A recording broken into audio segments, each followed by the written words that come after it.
the final part of my presentation. I want to make sure that in case you have questions, because some of you noted this on the questionnaire.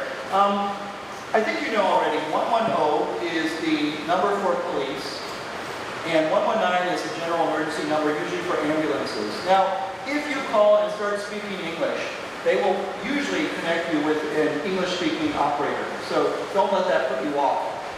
They're pretty good about, on the hotlines, providing English information if you really need it. But those are the two numbers. I do want to make special note of these two numbers here. Every city and county in Taiwan has a Foreign Affairs Police section. And that section's job is to provide service to foreigners specifically. So if you ever get in a car accident or any other incident where you need the police, and even if the local normal police show up, you can still call these guys 24 hours a day, and they will send the police to help you out. Whether you need them to come help translate, or you want to just make sure you understand what's going on. And so this is a good number to have, and they have a general number, but they also have this mobile number, which is a 24-hour hotline that you can call. And their job is to help you. And I found that they do provide very good service. I was in a car accident, motorcycle accident once, and it was interesting because the local policeman would actually not let me sign the police report until I fully understood what it actually said in Chinese. Even though I kind of said, oh, yeah, Guanxi, whatever. He said, no, this needs to be translated. You need to know what you're signing. So they're pretty good about that. This number here is another very, very good number. It's actually not an emergency hotline, but it's a wonderful number to have because this is called the Information for Foreigners Hotline in Taiwan, and it's for all of Taiwan. And this number is it's in English and Chinese and Japanese. You can call them if you have a question about literally anything, and I mean anything. You could be sitting in a restaurant not knowing what the person said. You can call these guys up and say, can you interpret for me? Or you can call them if you want to know what the status of, how to extend your visa in Taiwan, or whatever it may be. These guys are there to help you for anything. And I know that if they don't have the answer on hand, they will call you back. So it's a great service for foreigners in Taiwan, and I always encourage people to use it because I want the government to keep supporting it. But it's an Information for Foreigners hotline. The Tourism Bureau also has a hotline that you can call, and supposedly it's 24 hours. If you have any tourism-related questions, and these are both toll-free numbers that you can call if let's say you're traveling and you have some question or issue, you can call this Tourism Travel Information Hotline. Now, for traffic accidents, which is probably the most likely thing, hopefully not, but if you're going to need the police, that's probably the most likely reason you're going to need the police. I just want to throw out a couple of pointers. Number one is, you'll notice this, if there's a traffic accident, nobody moves their vehicles until the police have come and done a full report. It doesn't matter if you're in the middle of the freeway or the Taiwan Boulevard or wherever, no one moves their vehicles. Everything stays right where it is until the police have come and done a report.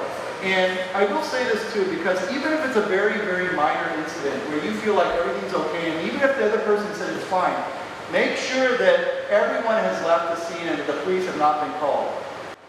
One other thing about accidents, and this is very important. I think you know that Taiwan has one of the strictest drunk driving rules, regulations in the world. One beer will put you over the limit. So don't do it, because if you get in that drunk driving accident, it's potential grounds to lose your visa. You could lose, and the fine is very high. It's like 90,000 NT. We're talking $2,000–3,000 US dollars in that range. And so the other thing is, if you are in any traffic accident, it doesn't matter if you're the one that was hit. The police, when they show up and do the report, they will test all drivers, those drivers, for alcohol. So even if you're driving down the road, minding your own business, and someone comes out and broadsides you, you will still get tested for alcohol. So typhoons and earthquakes.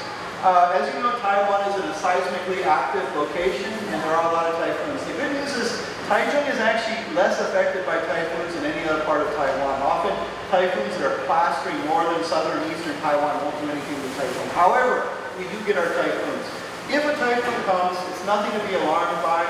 The main advice I have is make sure you have enough food and water or whatever you need for the next 24 hours, because you don't want to go out in the middle of a strong wind and rain to go to 7-Eleven and buy whatever it is you need. Otherwise, it's not too much to worry about. It's not like the U.S. at a hurricane where they have to evacuate people and, people are here. People people just generally stay at home and write it out. In fact, you'll find a lot of Taiwanese will use Typhoon days as an excuse to go watch a movie at the theater or go shopping or go to the department stores, which strangely enough often stay open. So it's nothing to be too alarmed about other than the fact you don't want to go out in the middle of a full-bore storm. The best thing I've heard advice about earthquakes is make sure that anything that could fall over on you is not going to fall over on you. Like you don't want to have your, big unstable bookshelf right next to your bed or something like that. The other thing is, after the big 9/21 earthquake hit in 1999, I was a reporter at the time. I was covering this with all the expert earthquake guys, and they said, we obviously get under a table, but if you're in a 14-floor high-rise or 30-floor high-rise, being under tables probably not going to make a huge amount of difference. They said the strongest structural elements of a high-rise building are the support pillars that you often see sticking out on the corners, not on the outside by the windows, but on the inside of the building. That's your strongest element in the building. The other thing is, and this is advice I still use to this day, is if you think the earthquake is going to be really, really big, if it feels like it's getting bigger, just go to your front door of your apartment and open the door. That's it. Why? Because if the building were damaged, you don't want that door being jammed shut. You want it to be able to get out and go after it's done to be able to evacuate the building. But you don't want that door jammed shut because somehow the door frame got skewed or something. So just open the front door, make sure it's open, and then just sit tight. Not too much to worry about. Taiwan gets a lot of earthquakes. And I will say this, after the big earthquake in 1999, we had structural engineers, we had the U.S. Corps of Engineers, Army Corps of Engineers, all these guys come to Taiwan doing reports, and they told me, they said Taiwan actually has very good building codes. They follow the code. Buildings here are much safer than many other countries. This was just after the big earthquake had hit Greece and Turkey, and all kinds of buildings had gone down. They said by comparison, Taiwan is much better built, much safer. So they have a lot of respect for the engineering that you see in most of it. Now, of course, there's always that special exception, but generally speaking, Taiwan is well constructed and prepared for earthquakes. So, anyhow, air raid drill. Somebody asked me to put this on the list. We had an air raid drill about, it was a month or several months ago. The government will announce this. It usually only happens once a year. And they'll announce it endlessly before they do, and it takes place in different parts of the island at different times. Nothing to be worried about, but the one piece of advice about an air raid drill is they'll announce a specific time, and what happens is, the reason why you should know about it in advance is because when they do have the air raid drill, everyone, and I mean everyone, has to get off the streets. You can't walk down the street. If you're in a car, you need to pull over and sit in your car, or hopefully run to the nearest 7-Eleven, but you cannot go down the street. And so, you don't want to be, and it takes place for 30 minutes. For 30 minutes, nobody's on the street until they ring the all-clear siren. You'll hear the air raid